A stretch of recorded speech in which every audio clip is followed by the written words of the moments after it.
உங்களுக்கு அந்த சஸ்டைனபிலிட்டி இருக்கணும், மறுபடியும் மறுசுழற்சி நடந்துகிட்டே இருக்கணும். அதனுடைய முட்டைகள்லாம் இந்த அக்டோபர்லேருந்து மறுபடியும் குஞ்சு ஜெனுவலன்ஸ் ஆகிடும், குஞ்சு பொரிச்சிடும்.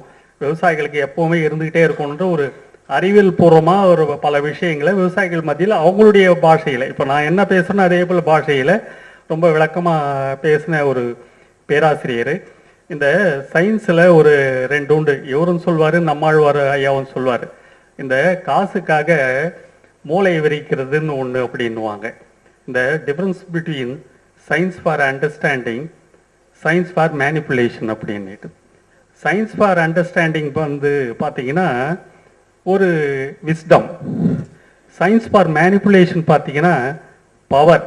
பவர் என்ன, பவருக்கு போய் என்னென்ன நடக்குன்னு நீங்களாம் பார்த்துருப்பீங்க. பவர் கான்சன்ட்ரேஷன் ஆகிடும். ஆனால் இவரெல்லாம் பார்த்தீங்கன்னா இந்த விஸ்டம்ன்ற ஒரு வகையை சேர்ந்த ஒரு சயின்டிஸ்ட்ன்ற எங்களுடைய ஒரு பெரிய தாக்கம். நம்மாழ்வாரையா அவங்க இவங்கெல்லாம் அப்படி ஒரு இதுவே விவசாயிகளுக்கு மத்தியில் சொல்லி கொடுத்தவங்க. விவசாயி பார்த்தீங்கன்னா இதுக்கு மேலே பார்த்தீங்கன்னா அந்த அறிவியல் வந்து விவசாயி மொழி ஆகணும் அப்படிங்கிறது தான். சயின்ஸ் வந்து ஃபார்மர்ஸ் லாங்குவேஜாக இருக்கணும் அப்படின்றது. அந்த தாக்கத்தெல்லாம் ஐயா அவங்க ஏற்படுத்தினாங்க. எதிர்காலத்தில் இந்த இயற்கை விவசாயத்துக்கு ஒரு பெரிய முன்னோடிகளாக இருந்து இன்னும் நிறைய அவருடைய கடமைகள்லாம் இருக்குது என்று கூறிக்கொண்டு வாய்ப்பளித்தவருக்கு நன்றி கூறி விடைபெறுகிறேன். நன்றி. இது முடிஞ்ச உடனே ஒரு சொல்ல மறந்துட்டேன். நான் 3 தடவை ஊராட்சி மன்ற தலைவராக இருந்தேன் எங்கள் கிராமத்துக்கு. நான் 2வது தடவை ஊராட்சி மன்ற தலைவராக இருக்கிறப்போ எங்கள் கிராமம் உயிர் சூழல் கிராமம்னு கிராம சபையில் அறிவித்தோம்.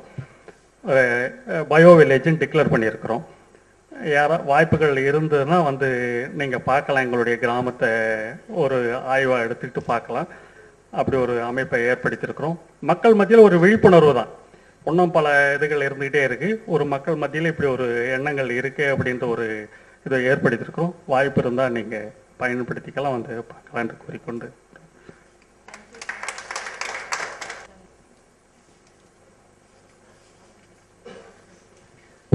respected dignitaries on the dais, dear Dr. Ismail sir, and all the well-wishers of Dr. Ismail. Warm good morning to you all. Here am I to spell out the experience that I had with Dr. Ismail.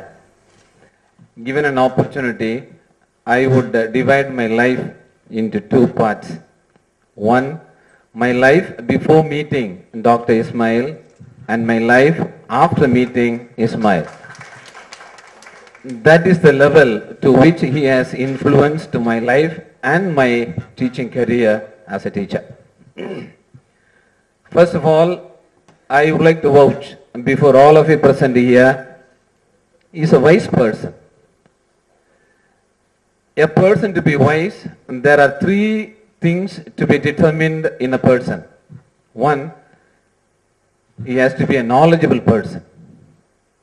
And 2, to that knowledge, he should have a corresponding experience. And the 3rd, with these 2, the knowledge and experience, we must know how to use these 2, the usage of the experience and knowledge. And all these 3 are in well combination in the life of Mr. Ismail. And therefore, I dare to call him a wise person, a wise scientist, a wise human being. Those days, who was a wise person? Man with a grey hair, with elderly life, with a commendable character, he used to be a wise person. We used to indicate to the young. But today, if you go around the world to search for a grey-haired man, you will never find it. They all ever black. That does not mean that wisdom has gone away from the world. We have a person who has become an embodiment of being wise. It is said about a teacher, a good teacher is the one who builds a building single-handedly. A teacher is compared with a mason, and therefore a good teacher is called a mason who builds a building single-handedly. He is called a good teacher. A good teacher with a good character is called a mason who builds a building with both the hands. On the contrary, a good teacher with bad character, a good teacher with bad character builds up with one hand and pulls it down with another hand. But we have Dr. Ismail, who is a man who builds the building of a human being with both the hands. That means he has a good commendable, good character and good humane qualities. We appreciate you, sir, today for this great quality that you have inherited. It is easy to be a human being, but it is difficult to be a humane being. What it means to be humane? A humane is the one who is very compassionate, sympathetic, who is very, very helping, friendly, and a person who helps in need. And that is Dr. Ismail.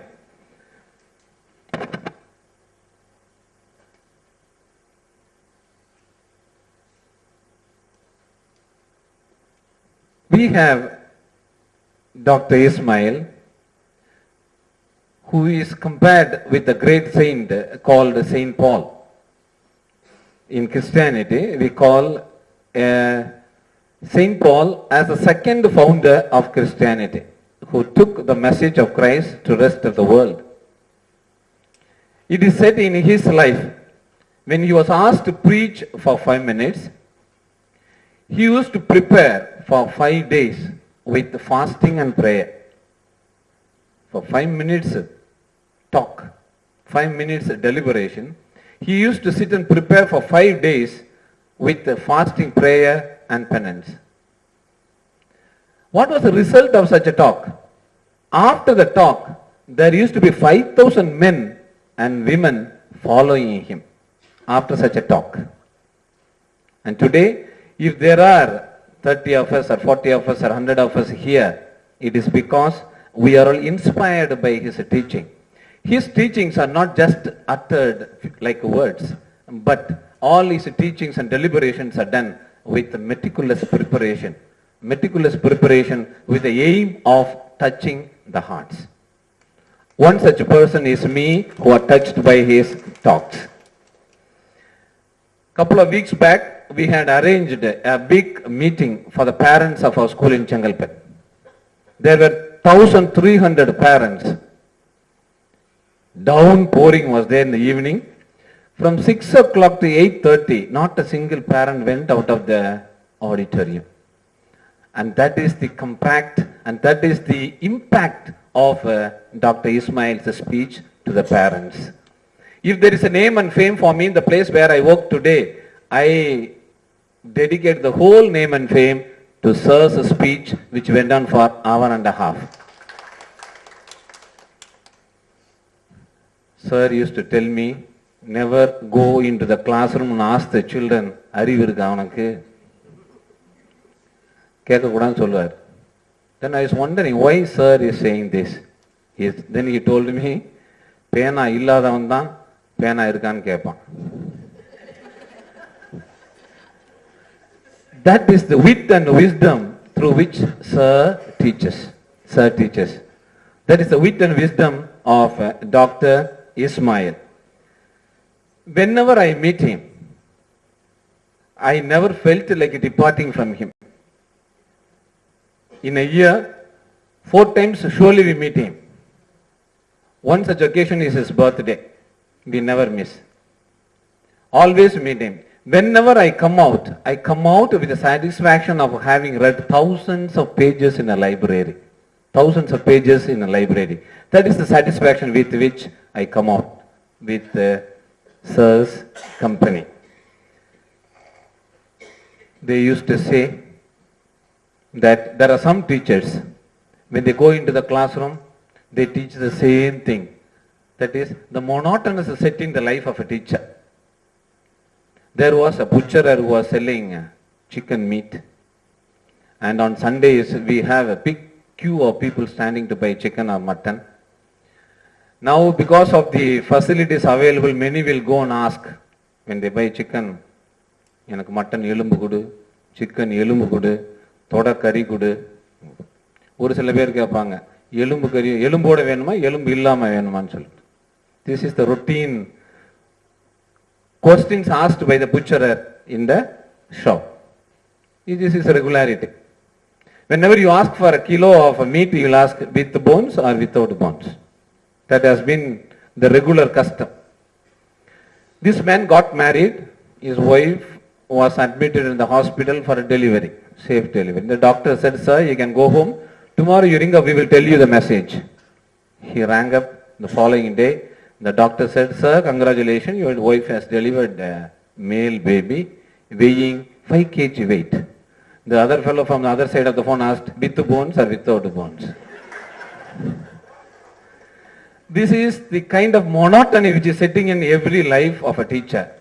But I have attended at least 4 or 5 discourses, talks and deliberations by Mr. Ismail. None of them were repeated. None of them were there. None of them were subject to monotony.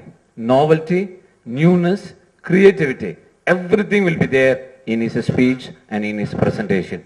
And that is the biggest contribution of Mr. Dr. Ismail. We have right in front the first row, his granddaughter. I know all her characters, how difficult it is to manage her. There are times I lost my temper, but sir remains very cool, very calm, very recollected. Said, we will teach her the way she will learn, not the way you and I want. A very good teaching, a very good principle, every teacher should learn and every parent should learn. Many of the parents will instill what you want them to become, how you want them to be. But here is a man who says, we will go along the line of the student, find out the interest and taste of the student, accordingly you feed them. They would be a useful citizen for India. A very great message I learned from Sir Ismail. There are so many abstract nouns in English language, like honesty, simplicity, innovations, sincerity, knowledge. All these are abstract now. We cannot touch and see, we cannot feel it. But Dr. Ismail is a person who transcends or transforms all the abstract nouns into a concrete noun by his concrete way of living. That must be the lesson that all of us should learn today. According to English language, the highest honor that we can give to a person is the standing ovation, not any other ovation. Now, sir deserves this greatest honor from all of us. Let us give him a very big hand for 40 dedicated years of service to humanity. Sir, we are all happy, we appreciate, we wish all the best in your future. May God bless you.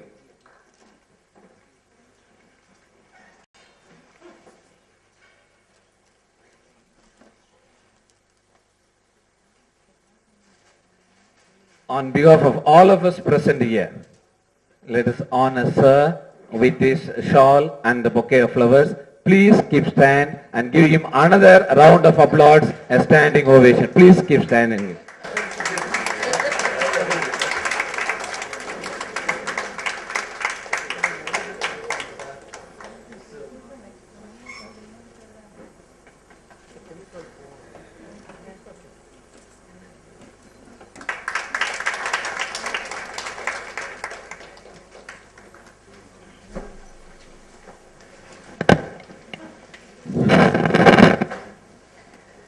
I know it is very difficult to, keep the felicitations very brief, considering we've been associated with Dr. Ismail for a very, very long time.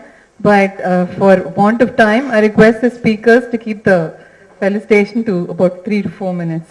Thank you, sir.